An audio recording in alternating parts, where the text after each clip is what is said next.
How's it going, good people? I'm back again. I'm in a whole nother different field right here in Oklahoma, Mississippi, where I'm from. This is another test trial of my beans that I done tried out.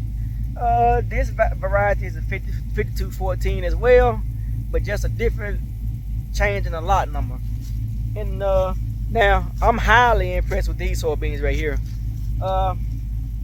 As you can see, they are loading up pretty well. Good clean rows. And as you can see, these beans, I'm gonna get a good view of that for you guys to see. These beans are on 20-inch spacing, but everybody thinks they are on 10-inch spacing when they're not. The key to a good yield on high yielding soybeans is row spacing. And let me explain. My past few years of farming, I was planning on 10-inch spacing. But as I noticed, on that type of spacing, I was cutting back the yield and growth of my soybean production. And I was planting a population of 110,000 seeds, to the acre. But I noticed the height and growth of my soybeans wasn't producing a whole lot of pods when it come time to harvest. But I changed up my game plan. I said, well, I'm gonna get away from the 10-inch spacing, because if you are planting extend beans, they require a minimum of 15, 20, 30-inch spacing. Nothing less than 15-inch spacing, because dicamba beans require, or extend beans require, growth spacing for growth. And now, as you can see, the last 3 years of my crop production, I have been on 20-inch spacing. I went from averaging a minimum 45 to 50 bushels harvest yield from the last 2-3 years compared to now. Like last year, I can tell you, I got it on paper and I can prove it on my yield monitor. I averaged 85 to 90 bushels an acre just by changing my row spacing. But they also require good fertilizer and decent dirt. But the most key factor to that, to having a high yield like that on dry land, is God's most abundant source to man is water. If you don't get the water, believe me, we all know the results of a half production year of crop. But another good factor I like about Great Heart seed, they are heat tolerant. And when you have a good agronomist in your back pocket to recommend a certain seed for that type of soil that you have, some might have buckshot, some might have clay variety. You just can't go out here and plant any type of beans on a certain ground and expect to have a good crop. That ain't how it works. When you do soil samples, it'll tell you what needs to be planted, how much, what's your pH balance, how much potassium it requires. Now, my secret, I can tell you bits and pieces about my secret production, but we'll get into it later on. I'm gonna do a whole nother blog on that. I'm gonna do a one-on-one section with the lecture on it. But as you can see, these beans are just thriving through this heat. And today's heat right now is 89 to 91 degrees. And these beans, man, I'm highly impressed. I love them. And the thing I noticed about these Great Heart variety, they don't require a whole lot of water. And the scariest thing about dealing with extend beans, they don't require Mother Nature, which is like dealing with honeybees and stuff like that, sweat bees, to produce the pollination of the beans. Extend beans are, I'm just gonna be honest, they are self-pollinated beans.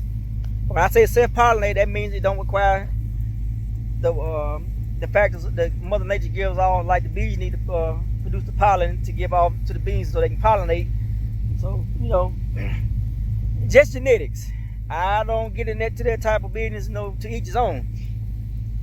But just find your good agronomist and stick with the point that, and recognize that planting early is definitely a key factor.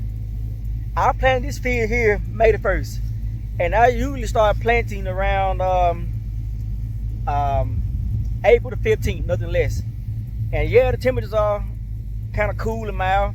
But the key to that is make sure that you have good seed treatment on that seed to withstand, delayed growth and trying to come up out the ground.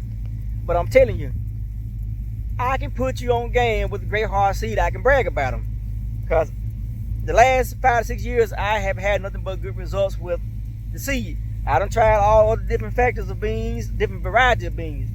Just does not produce like Great Heart seed. So if you need to, by any chance, look up Great Heart seed. You can find them on Facebook. I have 2 different salesmen, Jason Hill and Will Corbin Rogers, and the president of the company is Dustin Rainey. So believe me, I can help you get Great Heart extend beans. They do not only just sell extend beans. They have enlist beans, which is our good beans. I can promise you about that. Roundup Ready 2 beans, or whatever variety you just want to deal with. But that's just a preference. But I can definitely get you a brochure on them. But I'm just amazed, man. Great Heart seed variety, J Huggins Farm. You can find me on YouTube, J Huggins Farm LLC, or you can find me on Facebook, J Huggins. And if you see a profile that say Huggins Farm, that is me on Facebook. Or on YouTube, you see that yellow, white, and green logo as Huggins Farm as well. That's me on YouTube. So subscribe to my channel, and I promise you, y'all have a blessed day. And I will definitely get more further information with you guys. What's going on, good people? As you can see today, the second day of this week, which is Tuesday, 8/13/24. As you can see right behind me, this is one of my specialty bean fields that I have. And also, this is a test trial. I'm on a different seed that I'm trying out. So hopefully I can get some good results out of this seed here. But so far, it's looking good and healthy. And they're at the stage now where they're putting on pods. But I'm also finna get to try a different type of foliar blend to go along with this fungicide. This is Great Heart seed variety. If you never heard of them, please get in contact with me.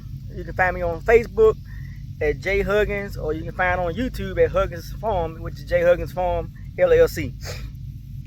This variety right here is called Great Heart 5214s extend beans. And so far I'm impressed with them.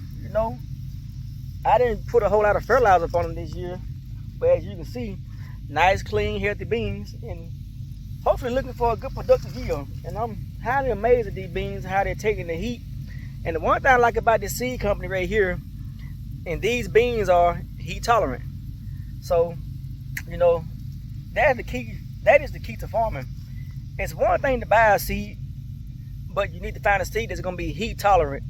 And the climate, how it is in Mississippi, and Mississippi has a hot climate this time of the year. Between the months of June and August, believe me, it gets really hot. But the key factor to that is getting the ground early, planting. And when you start planting early, you see a difference in the less stress your beans have to go through, and the process of growing, which would be a good process, because between the months of May and June are our rainy months, and with good fertilizer and good nutrients in the dirt, those beans would thrive. And I tell a lot of people, they ask me how much potash you put down. I said, that's one of my secrets. I'll tell you later on down the road, but I do different experiment trials every year on different beans, but I stick with one seed company. There are different varieties like Pioneer, Asgrow, Beck beans,